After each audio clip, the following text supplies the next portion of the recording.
Hi, I'm Michael Killen, and I live down the road from Facebook in Menlo Park, California. And the other day, I was having coffee with a friend of mine, Bill Widmer. He's the former mayor of another town, Atherton. And I said to Bill, who in my town of Menlo Park is really good at working for our community? And he said a woman named Kirsten Keith. She's a councilwoman and former mayor of Menlo Park. He says, I've watched her. She really puts the time in, the energy in to try to help the city of Menlo Park. I have invited Kirsten Keith to be my guest on the show. I'm going to ask her a few questions. Well, hello, Michael. It's great to be here. Thank you for having me. Yes, and I was just wondering, what have you done for Menlo Park? Wow. Well, I've been on the city council now since 2010 and was reelected in 2014. And the most crucial things that we as a community are working with right now are our housing issues, housing affordability, transportation, and environmental issues. So while I've been on council, we have built hundreds of new apartment units. And we've also built housing for our veterans at the VA site on Willow Road. And we are working forward on a transportation master plan for the city of Menlo Park to help all of us get around Menlo Park. And we are also working on many environmental issues, which I know you are a leader on. And so it's a pleasure to be here with you.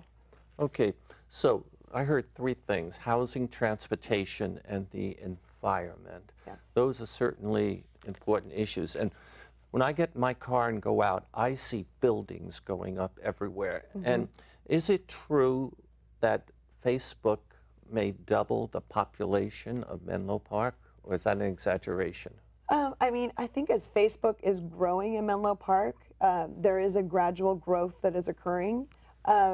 There's something called Facebook Village for Willow Road, which would include 4,500 housing units and more square footage of office as well. So there would be more office people here, and then of course more housing. And the idea is if we can build more housing at the site where Facebook is, that people wouldn't have to drive so far to get to work if it were people who were working at Facebook, for example. So, and that has a great environmental impact. It will reduce the amount of cars on the road and the amount of gasoline being burned, which is, and reducing the amount of gasoline being used is certainly one of the goals of Governor Brown's climate plan. Yes. The other thing we did with the buildings, that we did the general plan update for that area, and we said that they have to be net neutral on carbon emissions, so 0 carbon emissions for the buildings. And that is really important because as we see climate change and greenhouse gas emissions, what we're trying to do in Menlo Park is reduce them and to be a leader in the area. Okay. So on the housing, you know, we have a lot of people who cannot afford to live in the Palo Alto, Menlo Park, Atherton area. Have you worked at getting the contractors, the builders, et cetera, to make houses for some low-cost housing? Yes, I'm really glad you asked about that, actually. So we work with many of our affordable housing advocates in the area, and we worked with Mid-Peninsula Housing, for example, and rebuilt with more units, senior housing, on Willow Road. It looks beautiful, and people actually look at that housing and think that it's housing for Facebook employees, but it's actually affordable senior housing. And all the seniors who were there were able to come back in and have first dibs at the apartment units that were available. So you take it serious to get housing for people who live far away, that have to work here, and who cannot afford some of the expensive homes we have in our town. Yes, absolutely. We also worked with HIP Housing, Human Investment Project, to they take buildings that are already in existence. So there was a apartment unit on Willow Road, and they were able, with the help of the city and some money from the county as well, to purchase the apartment buildings to keep them affordable. And with help from Facebook, we also put in a computer room and redid all the wiring and new windows and made these permanently affordable housing units. All right, what about transportation? I heard you say at the beginning of this interview that you've worked hard to help address some of the challenges associated with transportation. Like what have you done? Well, one of the biggest things that will be a game changer for this area is the Dumbarton Rail Corridor. So there was a advisory group that was put together that was for all the cities along the Dumbarton Rail line, which includes Menlo Park, Redwood City, Union City, and we had an advisory group. And actually, the advisory group was told they weren't needed anymore. But we really knew that we do need Dumbarton Rail because we need to get people out of their cars and to be able to use Caltrain and get on other public transit. So we've been pushing for that, and it's coming forward now. Does Dumbarton Rail mean going across the bay? That Yes. bridge? You're going to get that bridge working again? That is the goal. And so Facebook actually put in $1.2 million for an environmental impact report to look at what our options are, and that has been completed. And Samtrans recently voted that, yes, we need to proceed with this. What is the termination point on the other side of the bay? Union City? Union City. Fremont, Union City is where this would go to, but Union City. So that means the people who live on the other side, the East Bay, you know, right on the other side of the bay, if they want to work in Silicon Valley, they can take that train and at least get to part of Silicon Valley. Right. And then would this be also, I know some people who live in Sacramento and they commute all the way. So they could come down into Union City, Fremont, leave the car, get on, and at least get part of their trip. Right. Is that? Right. And one thing we can do in the short term is put a zipper lane on the Dumbarton Bridge. So we can get, just similar to what they do on the Golden Gate Bridge. That should be a short-term project that we move forward with for the Dumbarton Bridge. For the Dumbarton, so that's a different, so we have two bridges. I now understand. What is the termination point of that rail on the western side of the bay? Yeah, that's Redwood City, the Caltrain station. So the idea is you would be able to connect all the way to the Caltrain station and then get Caltrain up and down the peninsula, or Uber to your last mile, or whatever it is you need to do. The Caltrain station, where? In Redwood City. Oh, in Redwood City. Yes. So that's a little north of us. Right. We don't have to worry about Willow being taken over by a We're train. not going to make Willow an overpass. Correct. I want to be really clear about that. Okay. Yes. You also said you had a great interest and still have a great interest in the environment. Yes, absolutely. And I heard you say that some of the new housing will be net carbon zero. Is that something you pushed for? Yes, we did in our general plan update. So the new, which is a huge development for the city, and it's something that other cities can look at to emulate to reduce greenhouse gas emissions. So commercial buildings and residential in our general plan update, which is the area of our landmass north of 101, that's all in place in code now. And now the goal is to take that code, those building codes, and apply them to the rest of the city. So that will be our next step. Okay, that's interesting. And you know, you're right next door to Palo Alto. And Palo Alto, I don't know how they are right now, but a few years ago when I had more to do with the management over there, they wanted to be the leader in everything, including sustainability, reducing greenhouse gases.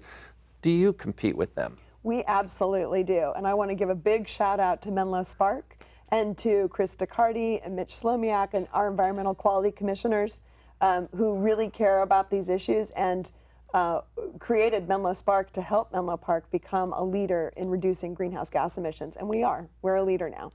That's good. I like living in a town where we're a leader in that particular topic. Me too. So I just have one other important question. Yes. Okay. There's an election coming up. Yes. If you get elected, what are you going to do for us? You going to do anything special?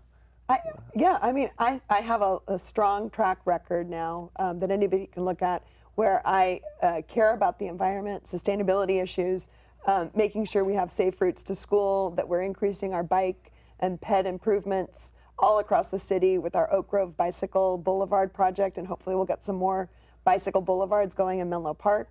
I will also continue to push for affordable housing, and I'm working on looking at the VA site on Willow Road because we have some opportunities to create more affordable housing for our veterans, which is very important to me. And we have the land mass to do it, and I think we have the willpower of some very important developers to make this happen. And then also really pushing forward on this Dumbarton Rail Corridor, making sure that this is a reality, starting from Menlo Park to Redwood City, and then we continue to build across the bay and make the rest of that a reality. I like everything you said. My wife and I are going to vote for you again. Thank I you. have one last question, and we Yes. only have about a minute left. Yes. Now, I notice you're a lawyer, and I see the kind of work you do, and you're helping people get involved with the criminal justice system. Sometimes, you know, it's their own fault or whatever, Right. and you defend them. That's right. You're defending the people who have a rough time for the most part in life. People accused of a crime. Whatever happened in your life that you wanted to give services to this city, and at the same time you have a profession where again you're providing services to people who really need help? Primarily, when I was 12, my family moved to Chile, and I was in school there. My stepfather was working as an engineer with mining. And when we moved to Chile, it was a time when General Augusto Pinochet was in power. And my parents took me all across Chile, but we talked about politics, we talked about freedom of speech, suppression of freedom of speech, and all those important issues became very much a part of who I am, and making sure that you always have a voice to stand up to people trying to take advantage of others, which was what was happening in Chile. It was a very sad situation. So I joined Amnesty International, and I was able to go and work with Amnesty International during undergraduate school. All right.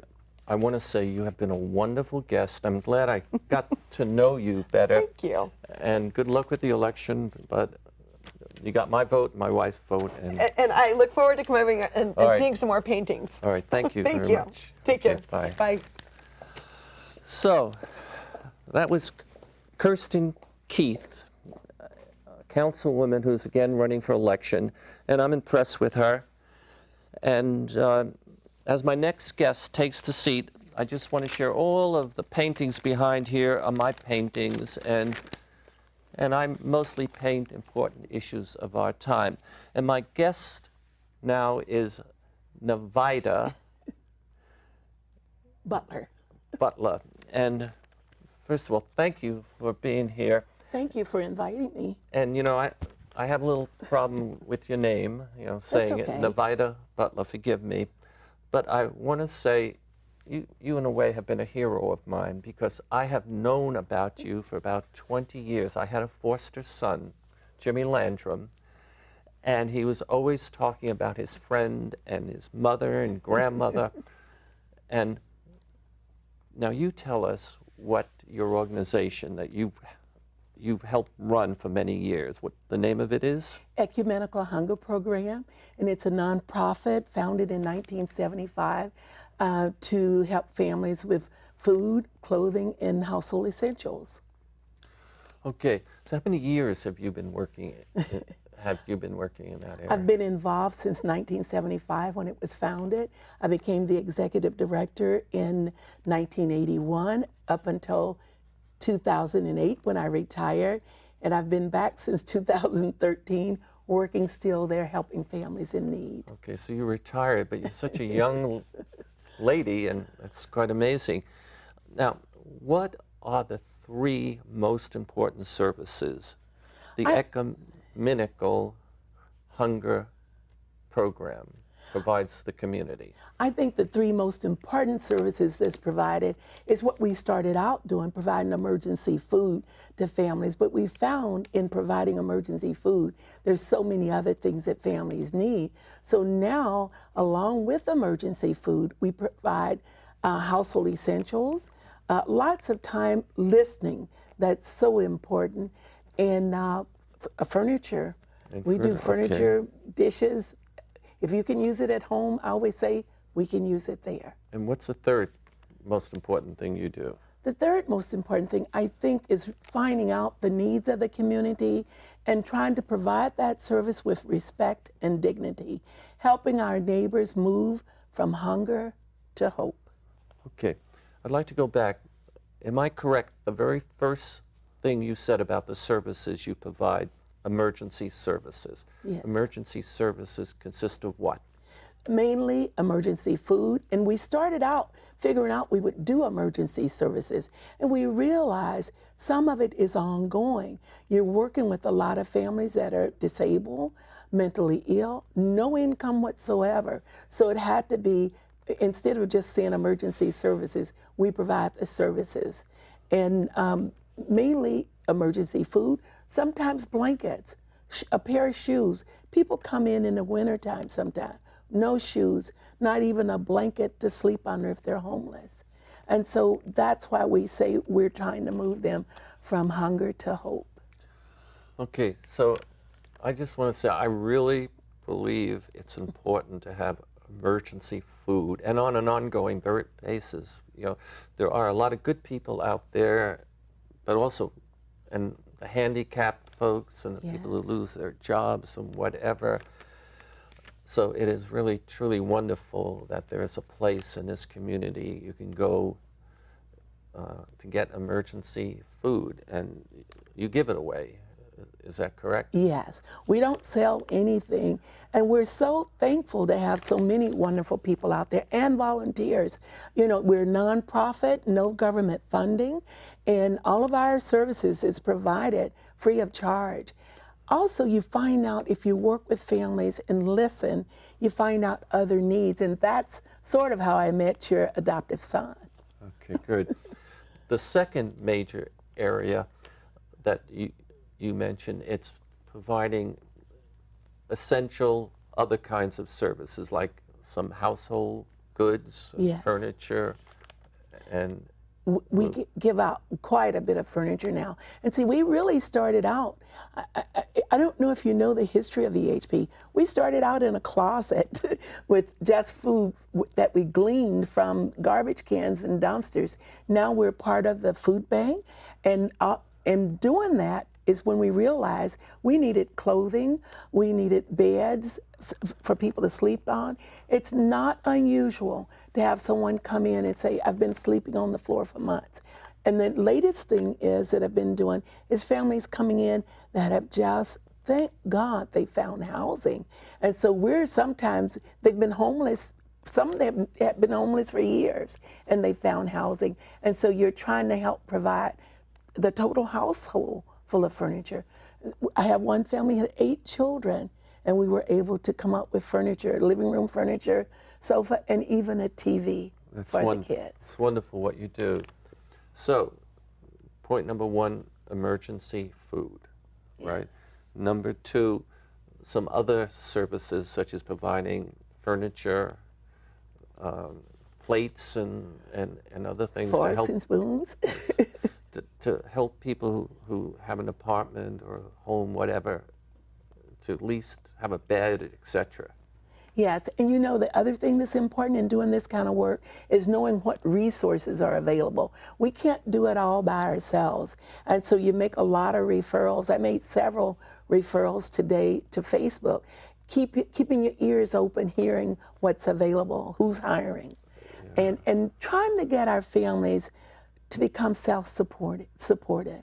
You know, move them if they're able to go to school, even sometimes helping.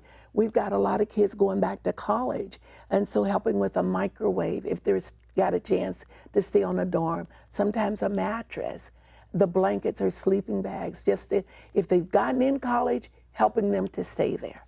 Or if they get a job, helping them with work clothes. We have a clothes closet that help with work clothes, school clothes, school shoes, and everything. Oh, that's truly wonderful. You have another third area of services that you provide? Well, I really like the idea of we have a program for kids, you know, trying to help them to get into schools, sending them off to job interviews. How do you do job interviews? There's also a women's support group. Anything that will enable our families moving from hunger to hope. Our neighbors, these are our neighbors. And East Palo Alto is a very caring community. They help one another. And so we want to be a part of that and help them succeed and help the families get kids into college, you know, and do make a better life for them.